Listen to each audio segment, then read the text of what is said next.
জীবনে সফলতা আনা এত সহজ কাজ না। আপনি জীবনে সফলতা পাইতে গেলে অবশ্যই আপনাকে অনেক কষ্ট করতে হবে, অনেকের কথা শুনতে হবে। মেয়ে মানুষ হয়ে কিছু করা জীবনে অনেক কঠিন কাজ, অনেক কিছুর সম্মুখীন হতে হবে, অনেক কথা শুনতে হবে। তার মধ্যেও কি জানেন, নিজের মনোবলটা ঠিক রাখতে হবে, দেখবেন আপনি অবশ্যই সফলতা পাবেন। আসসালামু আলাইকুম, আপনারা সবাই কেমন আছেন? আলহামদুলিল্লাহ, আপনাদের দোয়ায় আমি অনেক অনেক ভালো আছি। কি জানেন, আমি পড়াশোনা করি, এটা নিয়ে অনেকজনের অনেক মন্তব্য। আমার বাড়ির আশেপাশে আমার ফ্যামিলির অনেক লোকজন অনেক কথা বলে, হ্যাঁ মেয়ে মানুষের কেন পড়াশোনা করতে হবে, কেন নিজের পায়ে দাঁড়াতে হবে। আপনারা তো কম বেশি সবাই জানেন আমার একটা ছোট্ট ফুডকার্ট আছে, আমি পড়াশোনার পাশাপাশি ওই ফুডকার্টটাও চালাই। এটার জন্য আমাকে অনেক অনেক কথা শুনতে হয়, কিন্তু একটা জিনিস কি জানেন, আমার ফ্যামিলির অনেক অনেক সাপোর্ট। আমার ফ্যামিলি আমাকে অনেক সাপোর্ট করে, কিন্তু ফ্যামিলির মধ্যেও কিছু কিছু লোক আছে যাদের কথা অনেক শোনার পরেও মনটা অনেক খারাপ হয়ে যায়। আমি কারো কথা কখনো কানে নেই।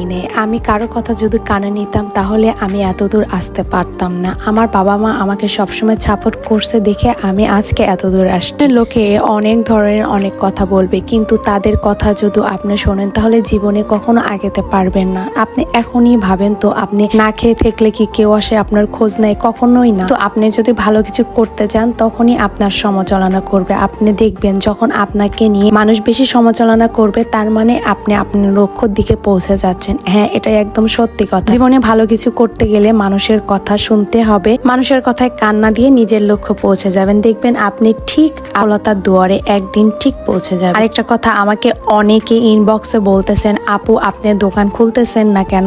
কি হয়েছে? আসলে আপু, আমার পড়াশোনা নিয়ে আমি একটু বেশি ব্যস্ত, তাই একটু কিছু দিনের জন্য দোকানটা বন্ধ রাখছি। ইনশাআল্লাহ পড়াশোনা আবার ছায় নিলে আমি আবার আমার দোকানটা চালু করব, তখন আপনাদের আমি বলেই দিব। আপনারা সবাই ভালো থাকবেন, সুস্থ থাকবেন এবং আমার জন্য অনেক অনেক দোয়া করবেন, আমি যেন নিজের লক্ষ্য একদিন পৌঁছাতে পারি।